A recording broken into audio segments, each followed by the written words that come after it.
మహిళల ఆరోగ్యమే ఇంటికి శ్రీరామ రక్ష అని గురజాల శాసనసభ్యులు ఎరపతినేని శ్రీనివాసరావు పేర్కొన్నారు. దేశ ప్రధాని నరేంద్ర మోదీ జన్మదినాన్ని పురస్కరించుకుని స్వస్థ నారీ స్వశక్తి పరివార్ అభియాన్ పథకంలో భాగంగా స్థానిక ప్రభుత్వ ఆసుపత్రిలో మహిళలకు ఉచిత వైద్య శిబిరాన్ని వైద్యులు ఏర్పాటు చేశారు. ఈ శిబిరాన్ని ప్రారంభించిన ఎమ్మెల్యే కార్యక్రమాన్ని ఉద్దేశించి మాట్లాడారు.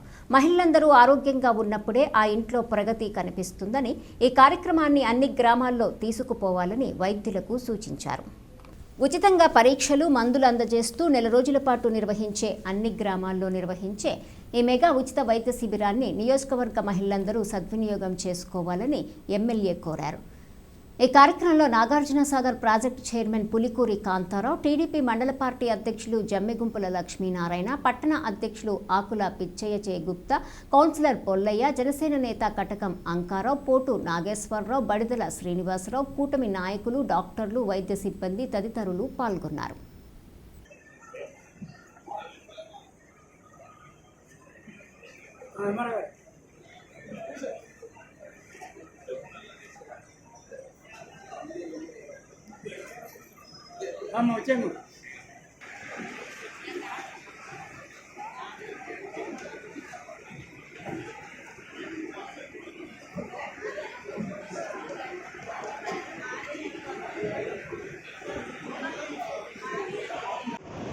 పర్సనల్ టీమ్స్ వార్డులు కూడా ఉపయోగించుకొని అవసరమైతే శాటిలైట్ విధానాన్ని కూడా తీసుకొని ప్రతి ఒక్క ఎకరాన్ని తిరిగి ప్రభుత్వ భూమిగా తీసుకొస్తాం త్వరలో అని చెప్పి కూడా మీ అందరూ కూడా తెలియజేస్తాం. అయిపోయింది, ఆర్థికంగా చిక్కుకుపోయింది.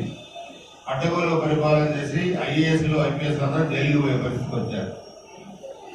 కానీ ఈరోజు ముఖ్యమంత్రి గారు తనకున్న అపారమైన అనుభవంతో ఆంధ్రప్రదేశ్ ప్రతిష్టని కాపాడే దాంట్లో ఈరోజు ముందున్నారు.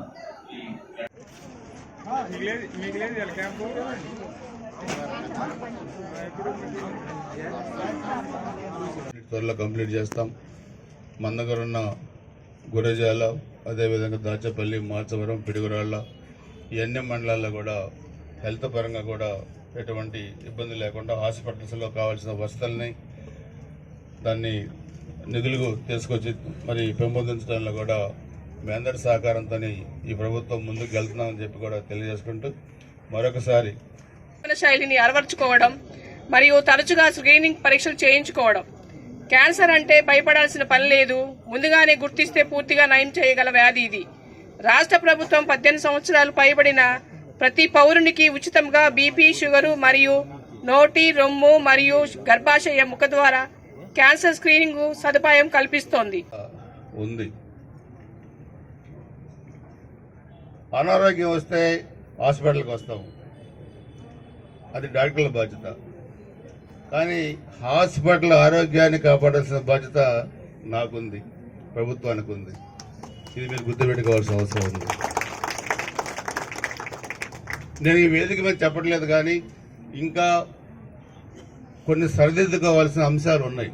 ఈ హాస్పిటల్ కానీ కొన్ని చోట్ల ఉన్నాయి. అవన్నీ తప్పకుండా నేను టైం తీసుకొని అన్నీ సరిదిద్ది పూర్తిగా సామాన్య ప్రజలకి వైద్య సేవలు అందుబాటులో వచ్చే విధంగా, డాక్టర్స్ అందుబాటులో ఉండే విధంగా, మెడిసిన్స్ కూడా అన్ని అందుబాటులో ఉండే విధంగా కూడా ఇంకా ఏమీ ఫెసిలిటీస్ కావాలి ఈ హాస్పిటల్ అనేది కూడా నేను నెక్స్ట్ రివ్యూలో కూర్చొని దీని మీద పూర్తిగా.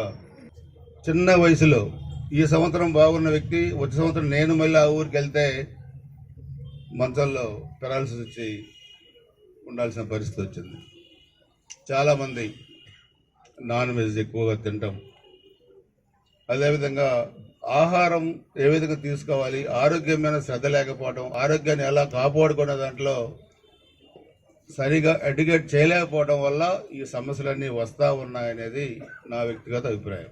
దీన్ని మనం వచ్చాక అంటే ఈ సంవత్సరం కాలం కంటే ముందు కూడా 2014-19 మధ్యలో గౌరవ శాసనసభ్యులు శ్రీనివాసరావు గారు శాసనసభ్యులుగా ఉన్నప్పుడు ఈ హాస్పిటల్కి ఒక 2.5 కోట్లతోటి ప్రసూతి విభాగంలో భవనాన్ని నిర్మించడం, హాస్పిటల్ విషయంలో కూడా ప్రతి ఒక్క కార్యక్రమంలో కూడా ఆయన ఇన్వాల్వ్ అయ్యి డాక్టర్స్ విషయంలో కానివ్వండి, పేషెంట్ విషయంలో కానీ మరి చూసినట్లయితే 2014 తర్వాత మన హాస్పిటల్కి ఓపీ కూడా మీరు గమనించండి. అంతకుముందు గతంలో ప్రభుత్వ ఆసుపత్రికి రావాలంటే పెద్దగా ఎవరు ఇష్టపడరు. ఆ ఫ్యామిలీ వాళ్ళ పిల్లలు కానీ భర్త కానీ తల్లిదండ్రులు కానీ అత్తమామలు కానీ స్ట్రాంగ్ గా నిలబడగలుగుతారు. సో ఒక మహిళ యొక్క ఆరోగ్యం యొక్క ఇంపార్టెన్స్ దృష్టిలో ఉంచుకొని ఈ కార్యక్రమాన్ని మనం మన ప్రీతమ నాయకులు మోడీ గారు రూపొందించడం జరిగింది. ఇందులో మహిళ అంటే ఫ్రమ్ పుట్టిన కాడి నుంచి 60 ఏళ్ల వరకు ఉన్న ప్రతి ఒక్క వయసులో ఉన్న వాళ్ళందరి యొక్క ఆరోగ్యం దృష్టిలో ఉంచి ప్రివెన్షన్ అంటే వారికి కామన్ గా వచ్చే ఇబ్బందులు ఏంటి, వాటిని నివారించడం ఎలా అనేది 100కు 100% ఇమ్యునైజేషన్ జరగాలి. తర్వాత 15 ఏళ్ల లోపల ఉన్న బాలికలు, 20 ఏళ్ల లోపల ఉన్న బాలికలు వారికి కామన్ గా వచ్చే ఇబ్బందులు, వాళ్ళ ఫ్యూచర్ లో